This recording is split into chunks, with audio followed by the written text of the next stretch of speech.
Hello everyone and welcome to the Weekly Riff episode 5. In this episode I want to talk a little bit about subdivisions and how to practice them in a nice tasty little warm-up. Now first, what is a subdivision? Well, it's basically a fancy and long word that describes dividing something in half most of the time. Yeah, it's a very long word that basically says divide it in half. For example, you can subdivide one whole note into two half notes. How kind of whoever invented these names for making them so easy mathematically for us to understand. Now, subdividing down to triplets from a whole note, you would get three half note triplets, which would equal the entire length of that one whole note. Subdividing down from half notes, you would get quarter notes. Subdividing quarter notes into triplets, you would get 6 quarter note triplets per bar. Subdividing quarter notes directly in half, you would get eighth notes, eighth note triplets, 16th notes, 16th note triplets, and so on. Now, why is this important to us on the bass? Well, a lot of our job description involves groove, right? And groove requires that we play notes exactly as we mean to play them with the right intent.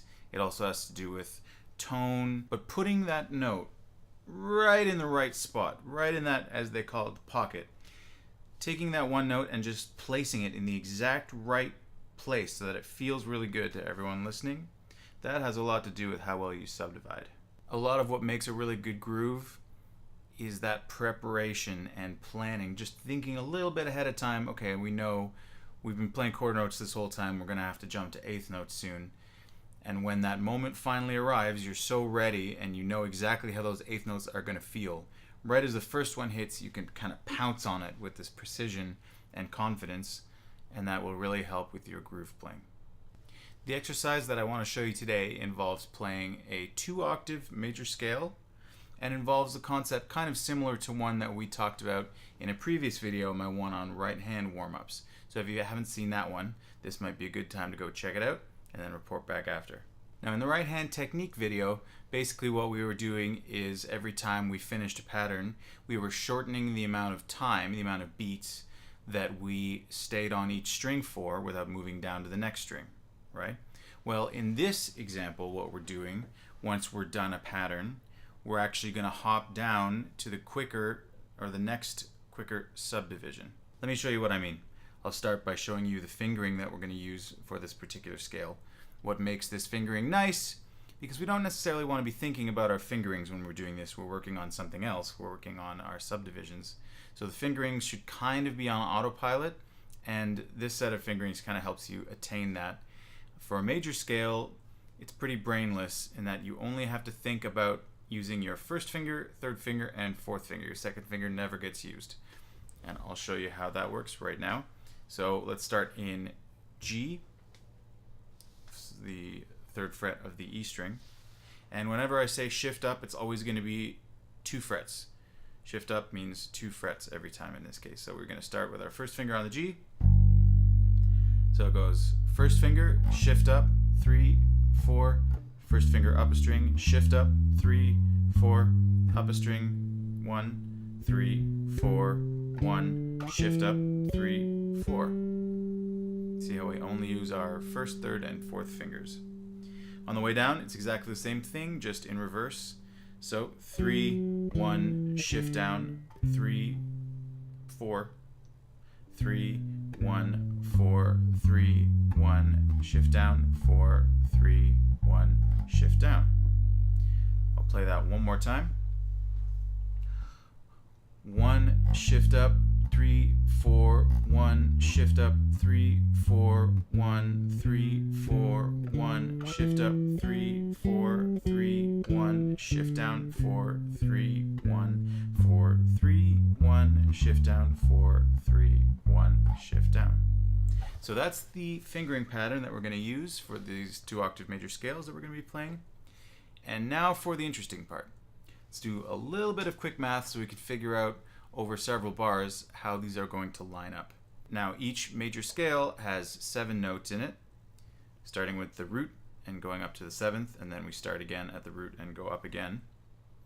Same thing on the way down. So 7 times 2 on the way up is 14.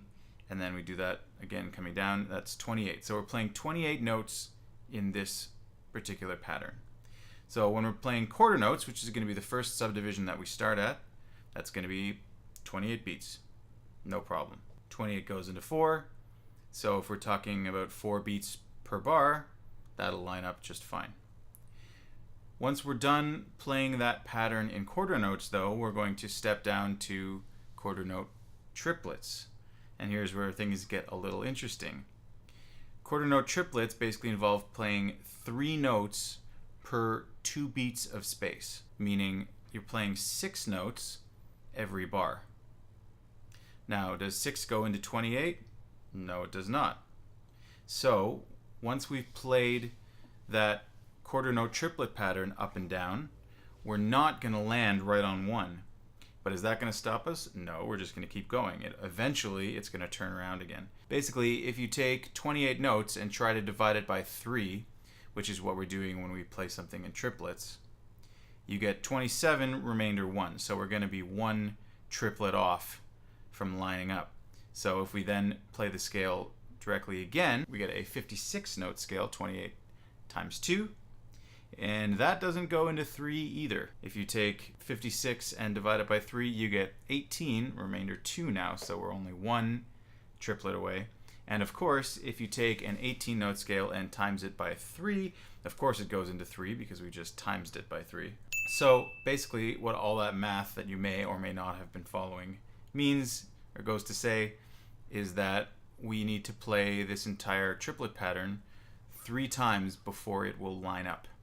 So while we played the quarter notes just 1 time before we jump down a subdivision for the quarter note triplets, we're going to need to play that 3 times.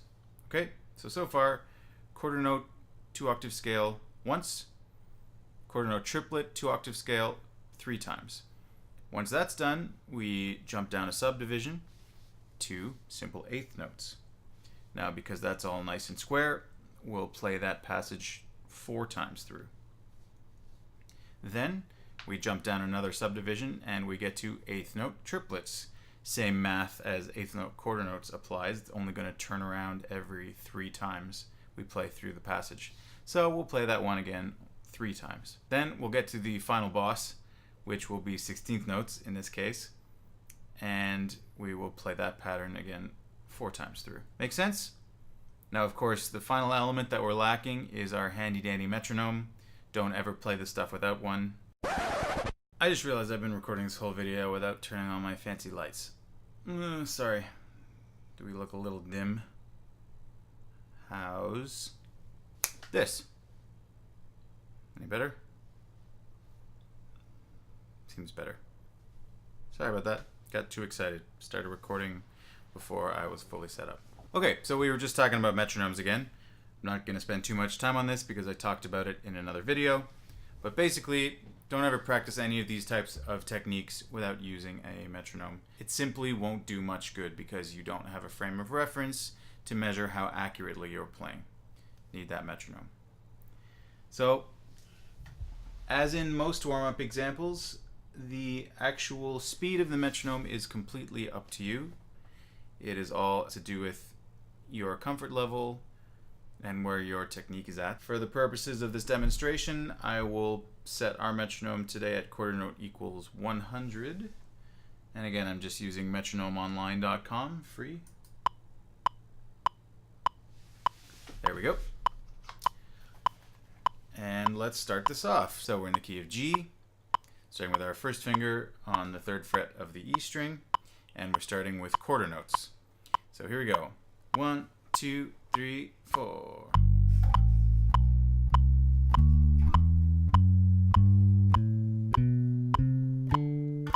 Try to place each note right in the middle of the metronome beat. Hard to do when I'm talking. Subdivide down. Quarter note triplets.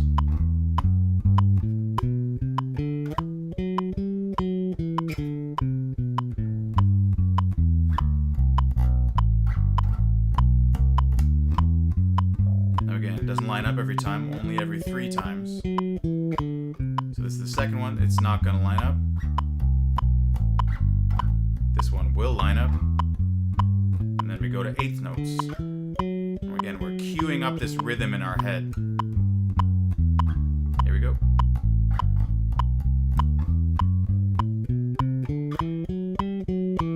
We'll play eighth notes 4 times.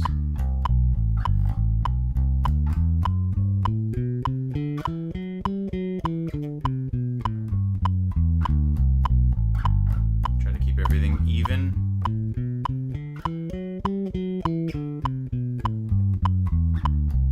Last time.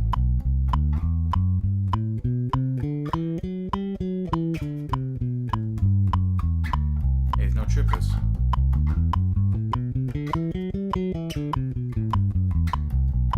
Again, it only lines up every 3 times.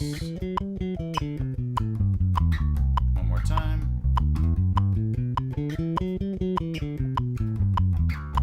16th notes.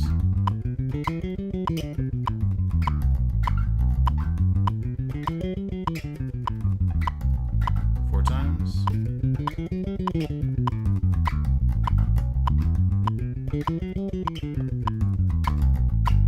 And then we can move up to G sharp and do the same thing over again. So that's it. Fairly simple exercise to wrap your head around, but it really is helpful for how to place those different subdivided notes if you give it a bit of a practice. Now, of course, I was only playing that at quarter note equals 100 to demonstrate. If you guys are feeling that's too easy, of course you can play it faster than that, or if you're finding it too hard, there's absolutely zero shame in playing it slower, because it's all just about developing that technique and making you a better bass player. And as far as moving up the neck, you can move up as far as you want to. It starts to get a little uncomfortable as you get higher, but really, it's up to you. And there you have it, everyone.